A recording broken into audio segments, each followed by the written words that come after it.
Welcome to Cloud Connection Summit 2020, the final day of our event. It's day 3. It's been a jam-packed week. Sean, my friend, how you doing, brother? Fantastic.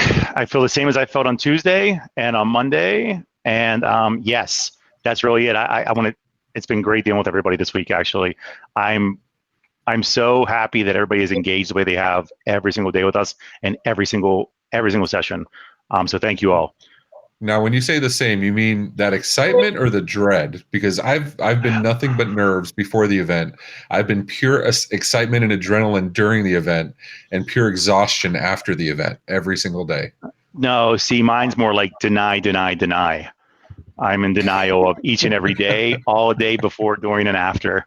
Yeah, no, Yeah. I think I've been excited. This kind of stuff makes me stoked, and we have like a great day ahead of us. Not to get to the day ahead of us yet. Let's talk about the past few days here.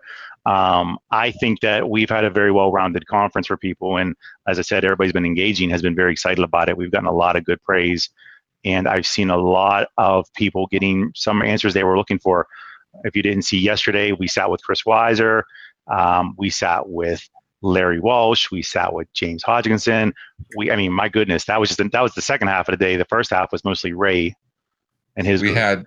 We had some amazing sessions. We had API start to finish with Kelvin, which I don't want to say, and Chris Ocker from NetSapiens. I don't want to brag, but it has been our second most attended session. Our first most attended session was also Kelvin. Actually, I'm sorry. Our first most attended session was V41 new features and announcements with myself and Marissa. So, but I will say we've had phenomenal sessions all week long. Well, right. I think we could probably change that later today because I do have, a celebrity cast this afternoon with Michelle McBain and Heather Margolis. I'm just saying, so I feel like we have a fighting chance here. Not to mention this session, we're going to see how this ends up because we do have Chris Blackman on and she commands a presence, that's for sure. So I don't know. I think. Speaking of fighting, Chris has been fighting technology, working with her tech team. She's been fighting tooth and nail. She talked about slaying the dragon. She's been working with our team since yesterday to get on it. And finally, I don't know what voodoo she did. I don't know, what sacrifices were made. I'm just glad we were able to get her on today, last minute, because she was scheduled for yesterday. Didn't happen. But today, by the grace of God, we absolutely have her on, and that's awesome. So I'll move this forward. I'll let you introduce her. But let's move this forward. We also have another special guest. Go ahead, man. I see you dying to say something. No, you know what? No, I was going to say that I agree with Alex Farling saying he thinks you have bots attending your sessions. I couldn't agree, but go ahead. I'm done. So, OIT Gives, we talked about it on Tuesday. We talked about it yesterday. We work with a lot of charitable organizations near and dear to our heart. I'm proud to present one today we have not worked with in the past, and that's my fault. For as close of a relationship as we have with Bags and Acronis, I was not aware of this foundation, but I had the pleasure of meeting Charles from Acronis Cyber Foundation earlier this week. And that's what he's here to tell us about. He's here to tell us about the Acronis Cyber Foundation and the good works. And you better believe OIT Gives will be partnering with them going forward. Charles, how you doing, man? I'm doing good. How are y'all? Very good. Thank you. Why don't you take it away? Sounds good. I'm going to share my screen with you all so that you can see the presentation. Okay. Can you see that okay? Yes. Perfect. So I want to start off by telling you a little bit about kind of our backstory and vision. So Acronis Cyber Foundation, as was mentioned, is from Acronis, the company. And so our executives, and I know many of you know about Acronis, it's a really large company all over the world, but many of our executives and leadership team, they started traveling to these third world countries and they realized that the education that children were receiving there was just not what people were receiving in first world countries. 617 million children in the world do not meet minimum mathematic and reading proficiencies. Really sad. These kids are in huts going to school. They don't have teachers. They don't have, some of these kids, they don't have access to computers for more than 15 miles away. So there's no way for them to really learn properly. And that's where the vision started. the CEO, the leadership team of Acronis came together and they said, look, we have to make a difference. And so that's what we've started to do with the Acronis Cyber Foundation. So it's from a core belief that knowledge should be available for all children, all adults. Everybody should have access to knowledge. And right now in the world, they don't. I want to share this video with you to give you a little bit more about what we're doing.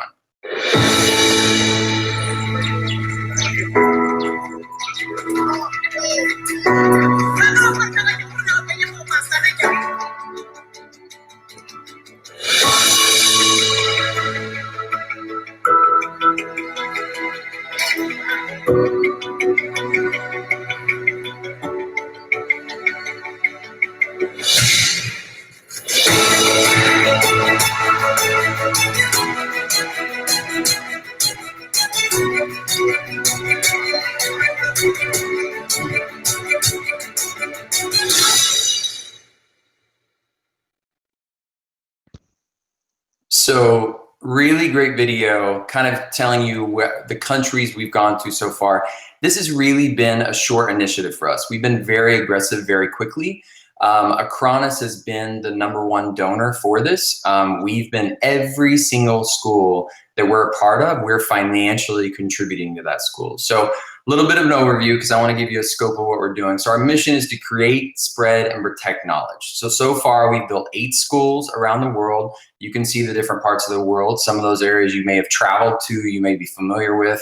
We have 3 schools that are underway. They're currently in construction right now, so that'll bring our total of schools to 11. And then we have 3 schools that are going to be started soon, and so that'll increase our numbers also. And then we're also making it a huge initiative to build computer labs in a lot of the places where we have schools. And so total impact so far is we're educating 3,300 children every day. Now that doesn't include the families and the communities that are also impacted by these schools. So something we're really focusing on is the computer labs. You may be asking like, okay, that's great, you're building these schools, but people can't go to school right now with COVID going on. Totally understand. So we've really been focusing on developing computer labs because, for example, I'm going to give you Senegal as an example. Senegal, at the school where we have there, we currently have a school there, they have no electricity. So how do you put a computer lab in a place where you don't have electricity? You can't access electricity at all. So we're building solar panels to be able to build a computer lab there. So there's all these challenges that we're having to go through to be able to give them access. But the sad thing right now is where my kids and probably a lot of your kids are still able to learn remotely from homeschooling, computers, things like that. A lot of kids in third world countries, they don't have access to computers. So they're literally getting no education right now. And so school season's about to start up and we're really quickly trying to build these computer labs and also be able to get these laptops so they can potentially take home in some of these countries and things like that so they can still learn during COVID-19. Because just like in the United States, those countries are also shutting down a lot of their schools. So, and some of that is starting back up again as we're building these schools and some of the countries are better from COVID-19, but we're trying to offer both options. Something else we do, just a small side note, is we work with a lot of vets. Again, our core belief is knowledge should be available to all. And so our vets who have served us, I know a lot of people are listening in from the United States and Canada here. And so in the United States where I live, it's very important to support your vets and they've served us, we need to serve them. And so we have a program in Arizona and we're looking to build one also in Miami where we offer IT job training programs to veterans because we want to give them a head start in life and we will actually place them in different jobs with IT companies so that they can kind of get started in that career.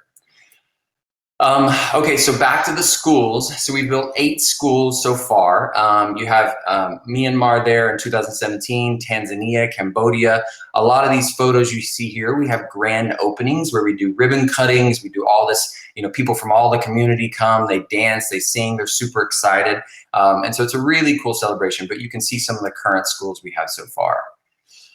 So this is pretty shocking. When I first saw this, this really got my attention and really spoke to me about why I love what we're doing. If you look at the first picture here, this is what their school used to look like. Now, as a parent myself, I wouldn't want my child to walk into this building because of a hazard. I mean, it looks like it's about to fall fall down completely. But this is literally where they used to have school. So I know sometimes being in the United States, if we haven't visited third world countries, it's hard for us to understand really what happens there.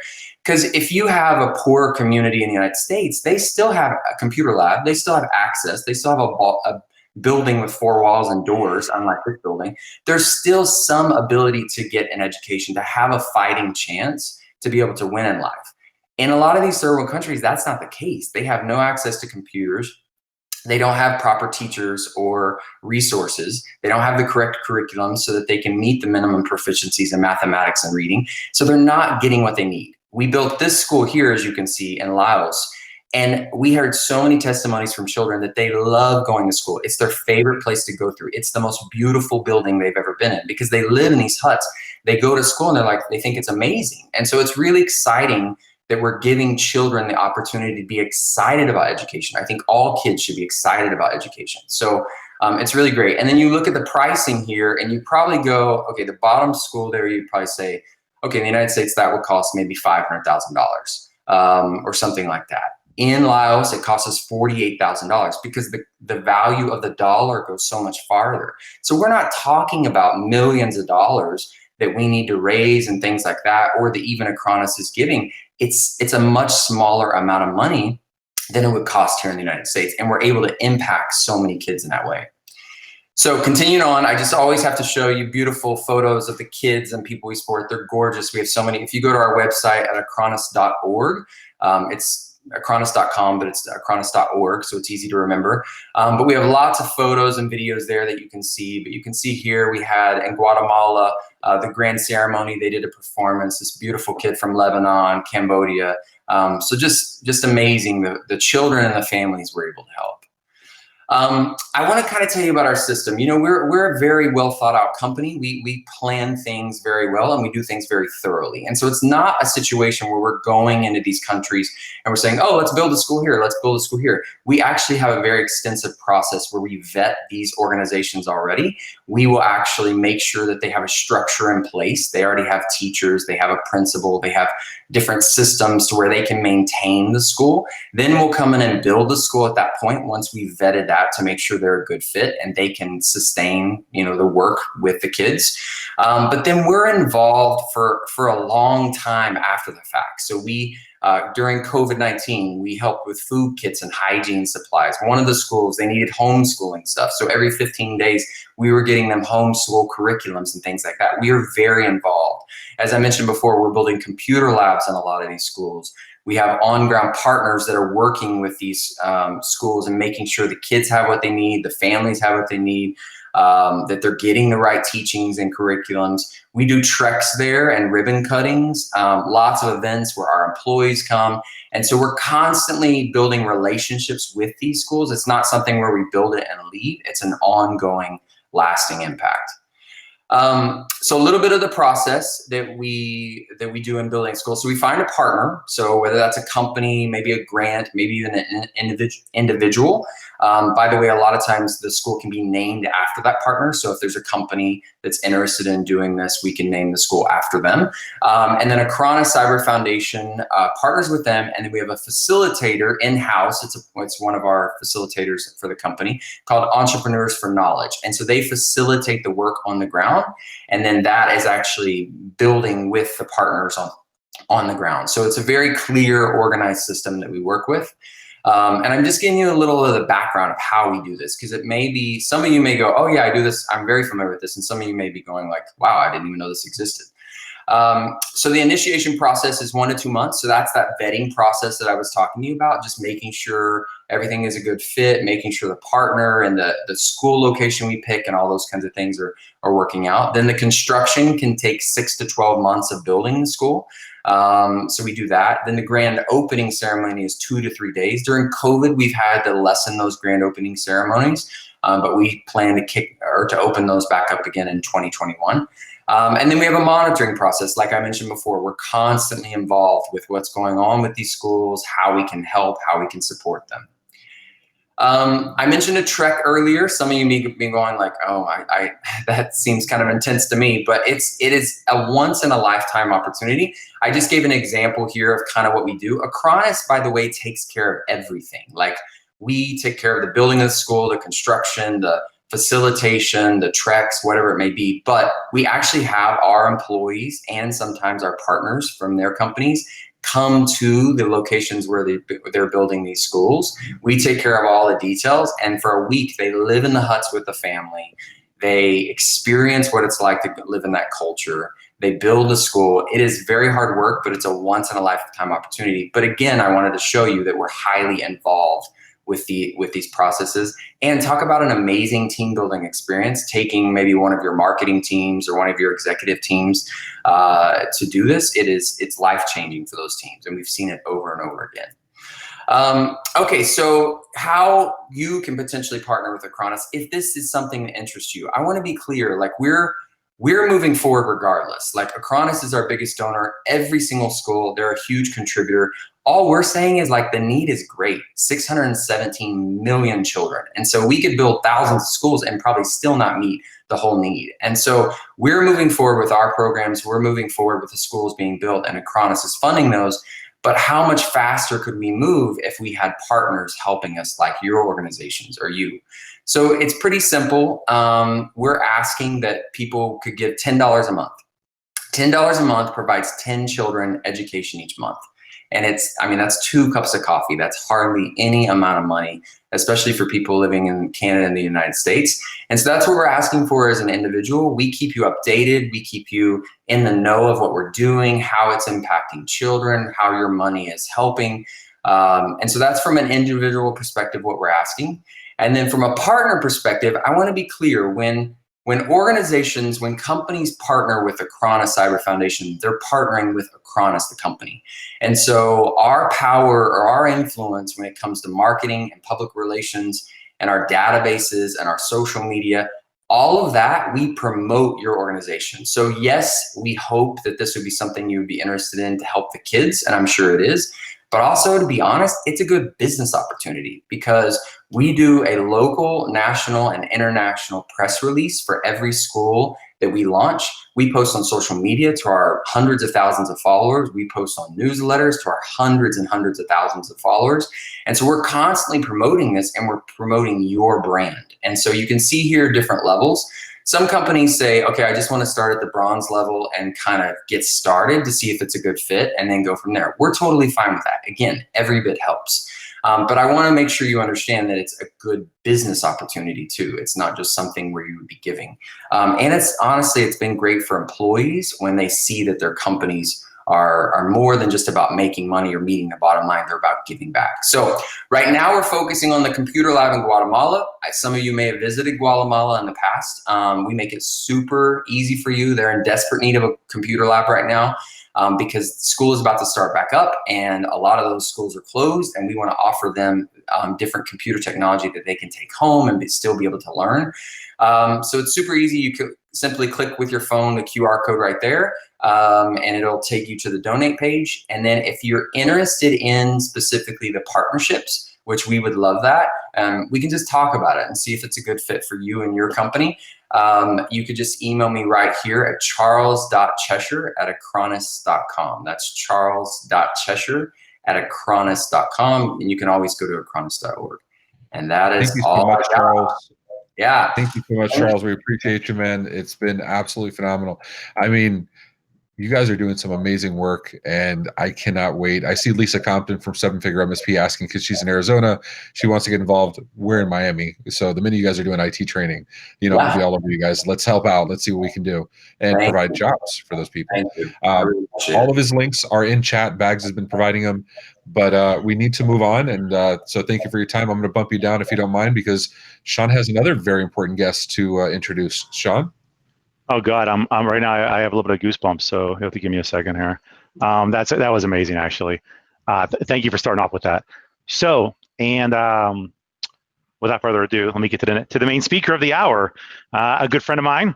Most people here probably know her already. If you don't, then I don't know. You must be very new to the channel space or MSP or something. But this individual is an award-winning journalist. She works for the channel partners. She is also the one that leads up the initiatives for the MSP 501. You probably saw a lot of press come out the last few days on this recent list. I saw a lot of our partners that actually were involved, and a couple of guys that we were pretty good friends with that made the list, and we're very excited. Yes, so this individual is a pretty important deal around this, and probably one of the big thought leaders of the space and a huge advocate for MSPs. So this is why it was important that we bring her on this. She also recently had her staff do an interview with Ray and Michelle. Yeah, that's Ray right there. And no, I don't know that I can do any more justice for her. She is pretty solid on her own. So without further ado, please, here's Chris Blackman. Thank you, Sean. I am so pleased to be able to be here today. I've had some technical difficulties the last couple of days that have kept me away, but let's just dive right in. We've got a lot to cover today. As soon as my screen gets up, great. So today we're going to talk about some things that we've been seeing over in channel partners and channel futures. As you guys know, we do a lot of research over at Channel Partners and Channel Futures. Not only the MSP 501 initiative, but we have an entirely independent research arm. So we get to be involved with them as well. So you guys are going to get the benefit of a lot of data here before we start getting into the nitty-gritty. So let's just set the scene for a second. Things are changing in the channel, have been for the last couple of years as this market really matures. So these scrappy niche lifestyle vendors of yesteryear, they're multi-billion-dollar enterprises now. They've got global footprints, they've got boards of investors or stockholders they have to answer to. This market's getting saturated upstream, but that's okay, because the SMB market is a massive resource of potential clients. There are more than 30 million SMBs in this country, representing a $630 billion market opportunity. They're looking to implement the types of solutions their enterprise brethren did 5 and 10 years ago. But add to that the new and increased needs these businesses have now that they're transitioning to a remote work normal, and you have a giant market. It's the perfect hunting ground for MSPs. That huge market potential and the critical role that MSPs play in supporting it means private equity is increasingly interested, not just in vendors, but in you guys too. I spoke with one small MSP in Texas earlier this year, right as coronavirus was really hitting. Told me they'd been approached by 3 potential buyers in the last 45 days, and this was a small shop. COVID isn't stopping channel evolution. Like a lot of other areas that are advancing right now, COVID actually seems to be accelerating these evolutions. And evolution is the name of the game in 2020. Some of you guys might have heard or even contributed to the hubbub earlier this week when Channel Futures released the MSP 501 list for 2020. So at the start of this year, we made the determination that we could no longer judge 501 applicants solely on the previous year's annual revenue. The 2019 list made it extremely clear that that metric gives you the size of the company, but it doesn't tell you anything about how well it's run or how well it's positioned for future success. For the entire history of the survey, applicants have been scored 100% on annual revenue. And that gave us a list of all the big partners with some sort of MSP practices, but it told us very little about who that best-in-class pure play MSP is. So we knew we needed to make some big changes. We looked to the industry. We talked to literally dozens of partners, vendors, distributors, analysts, consultants, private equity investors. We took about 3 months and really did some deep market research to see what metrics the industry uses to determine what's a best-in-class MSP. So we received a ton of feedback, naturally. And in the end, we added 3 additional judgment criteria to total annual revenues to arrive at an applicant score. So those 3 additional criteria were profit margin, percent of revenue that's recurring, and revenue per employee. These metrics give us an idea of how much profit an MSP is hemorrhaging due to perhaps mismanagement or maybe a lack of automated and streamlined back-end processes. It tells us how efficient workflows and systems are, and it gives us a little hint about how much an MSP has doubled down on recurring revenue, which is, of course, the backbone of the MSP model, something we've been seeing far too little of in our 501 lists in recent years. In 2019, out of the top 10 MSP 501 winners, only 3 self-identified as MSPs. And this year, I am so happy to say that all 10 of them identified as either MSPs or MSSPs. So in 2020, the result of all of this was a very different list than we've ever had before. Some previous 501ers moved up, some moved down, some were moved to a new list.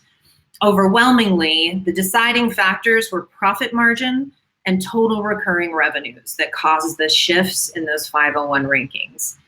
It told us several things that really shed some light on the state of the MSP and also serve as a lead-in to the main topic of conversation today, which is how you can make money. So there is a big discrepancy in operational efficiencies among managed service providers these days. Some of our larger friends are no doubt trying to turn the Titanic. We all know how hard it can be in larger organizations to get systems and processes implemented in any sort of a timely manner. All the red tape, the decision by committee, the hours of calls before you can pull the trigger. It can take a lot of time to implement even the smallest process improvements in really large businesses. On the other end of the spectrum, smaller MSPs might be experiencing some growing pains with scaling efforts, and that's always a fun little balancing act. So those are a couple of things that are impacting that operational efficiency piece. It also tells us that automation of back-end processes is still something that partners are struggling with a little bit. To a certain point, that makes sense, right? Automation technology advances pretty quickly, but the integrations into your PSA or RMM or any other solutions can be slow in coming as your providers haggle over which solutions to bring into that single pane of glass. Recurring revenue is lower than many MSPs should feel comfortable with. Some of our smaller brethren are perhaps still in the process of transitioning from that break fix or project work model into managed services and cloud services. Others have diversified their revenue streams a little bit too much to be called pure play MSPs. So we created a new list this year, the Next Gen 101, which shifts any MSP 501 applicant with recurring revenues under 20% of total revenues to this new separate list. It gave us a much purer group of partners that rely on recurring revenue and a better picture of where they're leading and lagging. So before we get into the real meat of this talk, like I said, I've got some data to share with you. First, over at Channel Partners, we deployed a survey earlier this year, right as COVID was really hitting, to gauge the impact of the global pandemic on partners' business models. We launched it in April. We're leaving it open, by the way, through August so that we can get a sense of how the situation is evolving over time. So head on over to Channel Partners and give us your feedback for, I don't know, probably takes 10 minutes if you get a chance. Second, we have the data from the 2020 MSP 501 applications. This data hasn't been revealed to the industry yet, so you guys are getting a sneak peek. When we look at what the 2020 MSP 501 applicants see as their biggest growth opportunities for the next 12 to 18 months, here are some of the most listed areas. Cloud migration, it's a no-brainer that that's kind of leading the pack. Professional services, we have seen a big increase in that over the last several years, year over year. Consulting coming in at a very respectable 37%. And then compliance down there at 30%, which makes a lot of sense. So we've got so many employees transitioning to that work from anywhere model, and they need a little bit more help to make sure that their networks are secured and they're checking all those boxes. And then business continuity, obviously DRaaS, BDR, that type of thing, the business resiliency piece. So let's talk about some of these big opportunities we're seeing in these technologies, and we'll see if you can get at the theme that I'm driving toward here.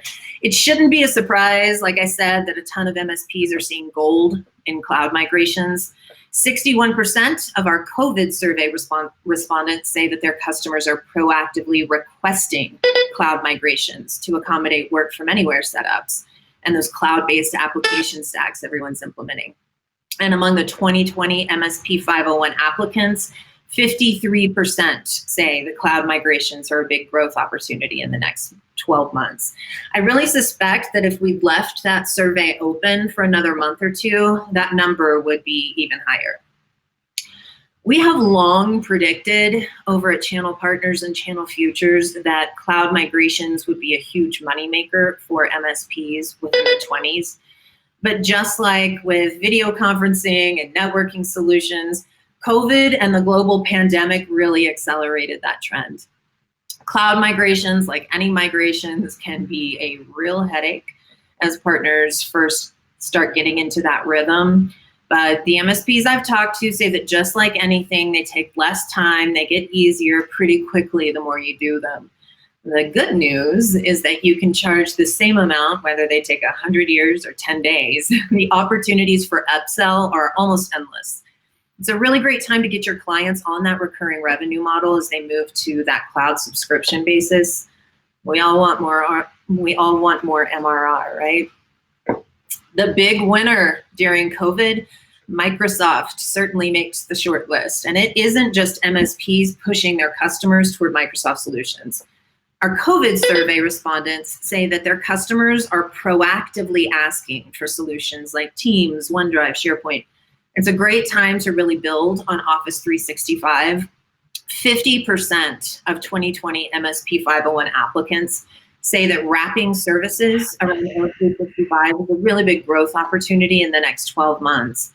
Again, recurring revenue, easy upsell. And the driver behind it is businesses trying to create new productivity and collaboration norms in response to COVID. Then there are a whole slew of opportunities that stem from the COVID pandemic reality, either in response to changing budgets or changing tech needs. Co-managed IT was mentioned over and over as a source of optimism and a focus for growth in the next year in both of those surveys. As businesses look to tighten their belts as a response to the loss of revenue that many of them are facing during COVID, they are increasingly looking to outsource, and a lot of savvy MSPs are looking ahead of the game there. They're proactively approaching potential clients about how such partnerships might work. Infrastructure as a service, SD-WAN, private networks, other networking functions are also opportunities a lot of partners are leveraging these days. ERP implementation, other professional services also made the list. I love this one. Partners are creating work from anywhere in a box solutions. These are application stacks that are easily replicated and quickly spun up. As more businesses really change how they work, they have to change their security and compliance strategies too. Don't forget about the compliance opportunities as clients have to secure their data in remote environments. And then, of course, rounding it out, productivity, collaboration, BDR, and DRaaS. So what are the common threads here? We're looking at data that has been collected after COVID in both surveys. So it was collected after COVID had already started ravaging the world. And where are MSPs seeing opportunity? Clearly, this data points toward helping customers shift to work from anywhere setups. It illustrates that they're helping them navigate the legalities of compliance, taking on more back-end systems work through professional services for clients that might be too overwhelmed to adequately address these areas on their own. All right, we're going to look at two more groups of data. This one is on target markets and job functions that our 501ers are selling to. Those of you who have attended pretty much any conference in the channel will recognize this graphic from our friend Jay McBain over at Forrester. So niche specialization, this is an area we've watched grow exponentially over the last several years, but partners are really starting to double down on subject matter expertise within specific verticals or lines of business. They are developing these skill sets, use cases, sales conversations, strategic mandates to allow them to really avoid being a jack of all trades and a master of none. So what's important to look at with this data is that it's not so much focusing in on just one vertical. We have watched partners do that and really come to regret it when it comes to the COVID hit, right?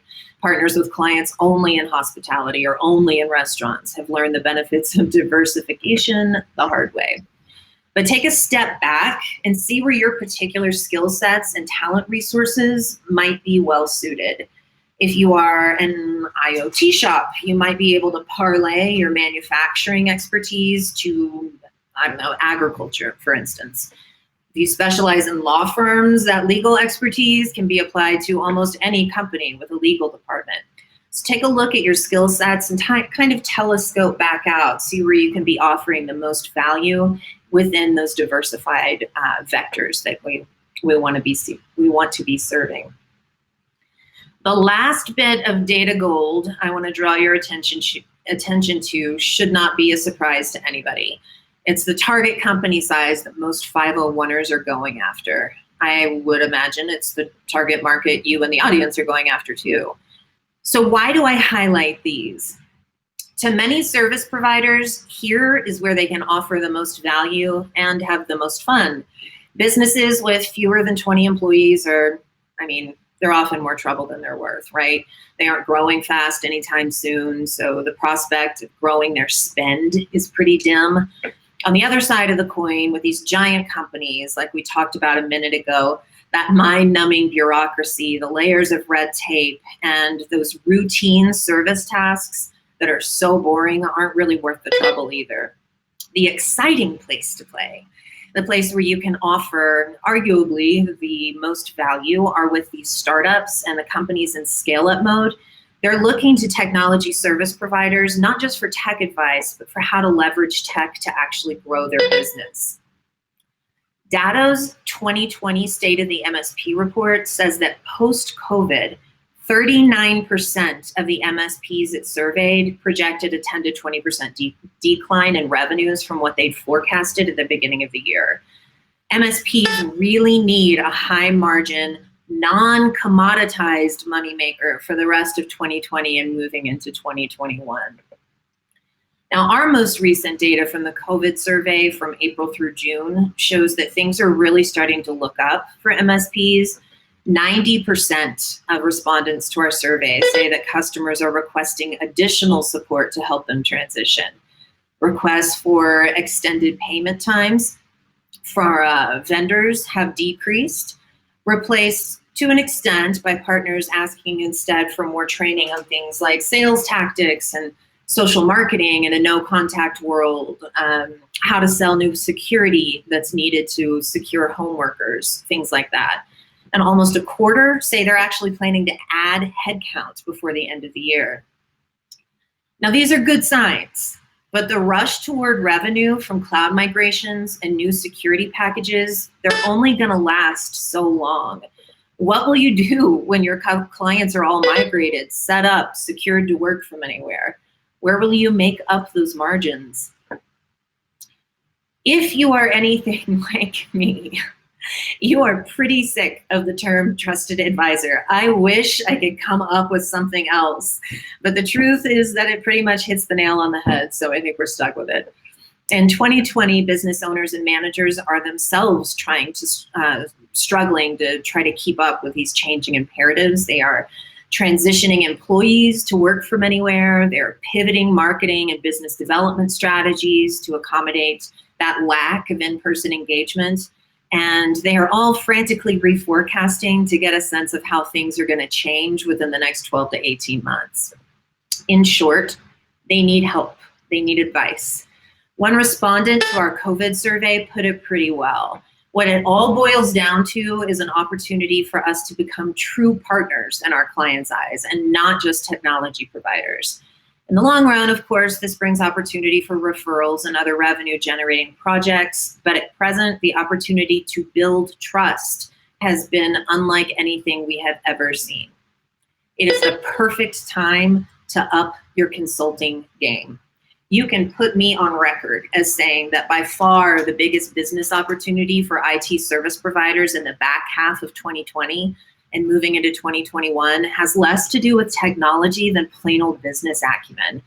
Like we saw with our 2020 501 results earlier, it's really easy to let things that lead to inefficiencies and wasted costs slide when everything is hunky-dory. But when crisis hits, businesses are looking in every corner for ways to cut costs. You can absolutely help here, and you don't need to have an MBA to know what you're talking about. So hear me out, because I know you guys have been hearing trusted advisors solve for business outcomes for longer than I've even been in the channel. But consulting on tech is one thing, and consulting on business strategies based in tech is another. In this uncertain market, there is one certainty. Businesses are scrambling to adjust to a slowing economy. These new work from anywhere paradigms, this continued shutdown of businesses and the subsequent trickling down of unemployment, they're feeling their way through this, and you can help. I mean, how many tasks are performed ad hoc, the way we've always done them, right? Well, 2020 has proven over and over that this is not the time to do things the way they've always been done. Clearly defined processes, templates, and manuals, they can be lifesavers in this sea of operational inefficiency. For all of these new cloud technology solutions, all these new processes and workflows, employees need training. That's not even counting the increased focus employers need to be placing on good online behavior as their employees start sharing their workspaces with teenagers and streaming services. And of course, all businesses are revisiting their 3-year plans right now. So all that to say, what better time to put in your 2 cents and advise them on how they can save money and optimize their business using your technology stack and your business know-how. Consulting is one of the few areas of value that MSPs can offer that isn't yet commoditized. The margin you make on consulting services is dependent pretty much only on what prices you set and what you can sell. There are no vendors taking cuts. There is endless opportunity for differentiation, and it's a service that isn't going to lose value over time. Solving for business outcomes is only the start of it. You know that you need to be moving the conversations away from selling tech to selling solutions and strategies that contribute to business goals. You know you need to have that conversation down pat because customers don't have time for endless sales pitches or long buyer's journeys. And MSPs don't have the time to explain technology to every single one of their clients. You know how to solve for business outcomes. You know how that process works. You jump in feet first with how tech can help their business. You work backward to that hardware and solutions that they need to support those strategies. But this is old news. And if you're not doing that already, you have some serious growth hurdles in your very near future. Now is the time to step up your game. So a lot of your clients, they don't know what they're doing when it comes to maximizing profit and eliminating operational inefficiencies. They've got their ERP, they've got some basic checks and balances. Until now, they've done okay with just that, but in 2020, no one can afford to be sloppy with their revenue. Today's business problems in the year of COVID can be complex and super hard to solve. A lot of clients are turning to MSPs so they can work together to find that solution. These are high-value business problems that require a really deep subject matter expertise, and a lot of MSPs that are still reactionary and transactional are going to find it really difficult to jump into this kind of high-margin long-term offering. Another COVID survey respondent summed it up pretty nicely, I thought. As we navigate through COVID-19, we are focused on constantly learning from each other. That means actively listening to our current partners, building in relationships with prospects to uncover their needs in the current challenging environment. If this sounds redundant, it's because it kind of is. Remember when I told you at the beginning of this talk that all of that partner data was leading somewhere? and explained that we needed to revisit the 501 methodology so we can get an idea of how well run and efficient and strategic our 501 winners are. Many MSPs are not eating their own dog food when it comes to operational efficiency either. So I would challenge you to apply the same consulting services to your own shop. Lots of MSPs, a lot of MSPs that I talk to are taking this time to reallocate resources to optimizing their own businesses. What you do for yourself, do for your customers, and vice versa. I mean, think about it. Don't you want the same thing for your business that your customers want for theirs? Here are just a few reasons that your clients are looking for high-end consulting beyond what you might be offering right now. Expertise. Compliance, again, I go back to this example over and over again, is a perfect example here. And it's an area we have been predicting for a couple of years as a cash cow for MSPs that take those time and those resources to develop the skill set. A lot of your clients are barely keeping their head above the GDPR, PCI, et cetera, compliance regulations as it is. And add transitioning to a work from anywhere situation, there's a whole new slew of boxes that need to be checked and networks that need to be secured. Whether it's subject matter expertise like compliance, an intimate familiarity with a vertical like healthcare or manufacturing, IoT experience, some sort of informed approach to advanced business strategies. Clients like MSPs are finding that they don't have the time to develop these skills in-house, and they can be prohibitively expensive to hire on. Enter the IT service provider, right? Secondly, find the gaps. A lot of times clients that are turning less revenue into profit than they'd like, they know the reasons why, but sometimes they don't. I spoke to an MSP recently that saved a client $800 a month just by reviewing and rejiggering their toll line contracts.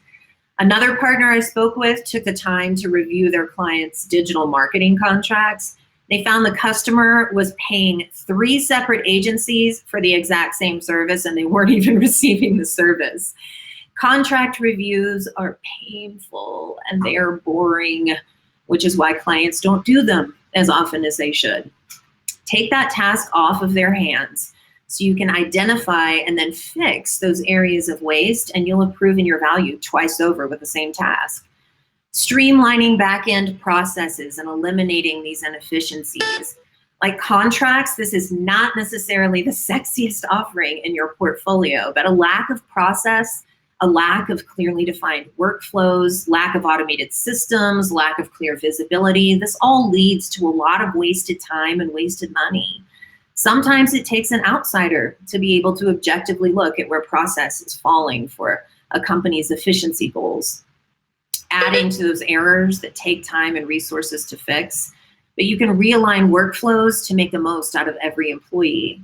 And then finally, education. This is a huge one right now as employees across the world are transitioning to work from anywhere setups. They're working from home, they're sharing workspace with kids, they're working from places like coffee shops with unsecured networks. They are all together engaging in unwise and some pretty silly online behavior. They need that additional security training pretty quickly. They'll need training in all the new cloud apps, all of the new systems and processes you're putting into place. That all requires education too. It seems like everyone wants to be a consultant these days. You know, every time you turn around, you've got a new consultancy popping up. But MSPs, you guys have a leg up over your competitors. First of all, you have the relationships. This is a relationship industry. Relationships are what MSPs build their business on. This is one of the best examples of why partners should treasure their client relationships and work hard all the time to deepen them. We always turn to those that we know first, and if a provider has been servicing their clients well already, it's the natural first place that a customer is going to turn. MSPs, they can bring simplicity and calm that chaos between productivity apps, PSAs, ERPs, line of business apps, templates, processes, workflows. There's a lot that business owners have to keep track of, and it can overwhelm even the most dedicated COO. And it often extends past their areas of expertise into the realm of IT, who doesn't really know all that much about what goes on in creating a really solid operational strategy. So in a lot of cases, it's really hard for a company to be able to kind of telescope back and take that holistic look across job functions and departments in order to get a sense of where all the disconnects are. It can be a management nightmare that MSPs can put to rest with that infamous single pane of glass view. You have the expertise. We have been telling MSPs for years to establish some vertical or line of business expertise, and you can see from the data that we reviewed at the start of this talk that a lot of partners are taking that to heart.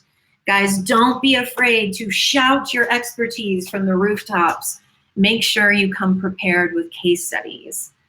On that note, you understand what it's like to own and grow a business. There is no better case study than your own shop. If you've gone from a startup to a company in scale-up mode, you have this firsthand experience to offer your clients that are looking to similarly scale, even if they aren't in IT. You've been there, you've done that, you got the t-shirt. Use what you have learned to guide your clients. So hopefully at this point you are sold on the opportunity that high-end consulting can offer your profit margins, but how do you get started? Once you sign a client for consulting services, where do you begin? Consulting at its core, it isn't all that different from what you've done to make your own business a success. And in terms of actually doing it, you might be surprised at how much the process mirrors a little bit what you're already doing with your technical managed services. And that's great because you've already got the basics down. So first off, do an audit. What applications, systems, and processes does the client currently have, and why? Where are those applications doing duplicate work, which are requiring the most attention to remediate errors? How many providers is the client working with, and for what purposes? Where do they overlap? What contracts are costing the most money? Is there a sufficient return on all that investment? Get a good sense of where you're starting from before you ever even think about diving in to solve a problem that you can't possibly understand yet. As a matter of fact, I would suggest thinking about doing an audit before you ever even sign the long-term paperwork. You don't know how much time it's going to take to clean up a mess if you haven't looked at it yet. Start small, especially if this consulting game is new to you. Just like when you first started your MSP, don't offer to overhaul an entire business at once. Start with a cloud migration and application integration with the associated training, or a contract review for digital agencies with suggestions on which services they might be able to bring in-house, and so forth. Show your value on something small first. Get to know the way a client will work with you on initiatives like this, as opposed to leaving you alone to crawl under desks and install applications. Consulting is a much higher touch game. That's why a lot of MSPs aren't exactly comfortable with it. And high maintenance clients can wind up costing you more than you actually make from the engagement if you're not prepared. Identify those gaps like we talked about. It isn't that your customers don't have good talent or intelligent employees. It's that they're looking for answers to questions that they haven't even identified yet or only have the barest understanding of. Need someone to turn data into strategies with action items and go forward plans. And then demonstrate that gap. Your client might not get why you've identified certain missing pieces as integral to their strategic mandates, so you have to lay it out for them. Draw them a picture of where they are now and where they'd like to be, or where they don't want to be, whatever the case may be, and what happens in between. Here's really where you prove your value. You have to clearly show them what they're missing and how you can fill that gap. As they say in the theater, show, don't tell, right? Think about the security sale as a good example of this. You don't walk in and tell a customer that they're at major risk for a malware attack and leave it at that. You got to show them the path the attacker will take, what the fallout will be, how they can prevent it. It's the same philosophy for selling these consulting services. Get a template in place. If you've landed on a formula to help client A modernize their accounting practices, duplicate it for your next client. Do not try to reinvent the wheel. Of course, every client is different, but the fundamentals should remain relatively unchanged. You want this to take as little time as possible, so get some repeatable processes in place. Finally, make sure you have set yourself up so that you can manage these processes over time. The goal here is not a one-time consulting project. It's to create a recurring revenue stream that isn't commoditized and won't go away. Businesses should be innovating and improving on a constant basis, so don't sell your services as one and done. Prove your value, integrate yourself into the process, make yourself integral to the client's success.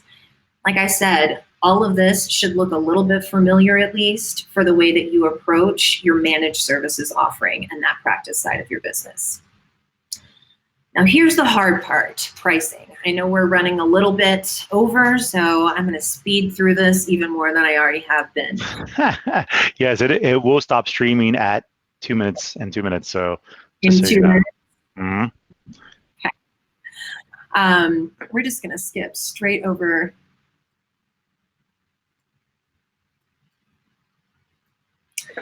Okay, so it's really critical that you take a different tack toward pricing consulting services as opposed to your typical managed services. Consulting isn't something that should be commoditized. You shouldn't be relying on vendors to set any baseline prices. It's really confusing to set prices for services that you've never sold before. And be patient with yourself. It takes trial and error. There are usually unexpected factors you'll fail to take into account. Here's some tips for creating a decent pricing structure, and I'll make this deck available after this event so that you guys can kind of take a look through this. I'll skip over what we're doing in some of the MSP 501 community stuff. Long story short, we have great peer discussion groups. We have this channel educational series that really targets MSP issues. Channel market intelligence, like I said, we've really doubled down on that in the future. All of our events, like everybody else, is going virtual, but that doesn't mean you stop networking. And the last thing I wanted to touch on is a new thing that we're doing called the Channel Allyship Program. Really, we wanted to step up and support this whole movement for racial equity. If you are interested in learning more or in participating in this, shoot me an email and I will get you roped into our allies at the Channel Council. That ACC is doing some absolutely incredible work. So awesome. If there are any questions, feel free to email me, and hopefully we got through this before we start streaming. If there's any questions, I think you probably should go to the booth. If you're going to be around today, they can access you at your booth. Absolutely. Hey, good start. Thank you, Chris. I'm sorry that we all ran over here. A lot of information, but thank you so much for speaking. This was great. My pleasure.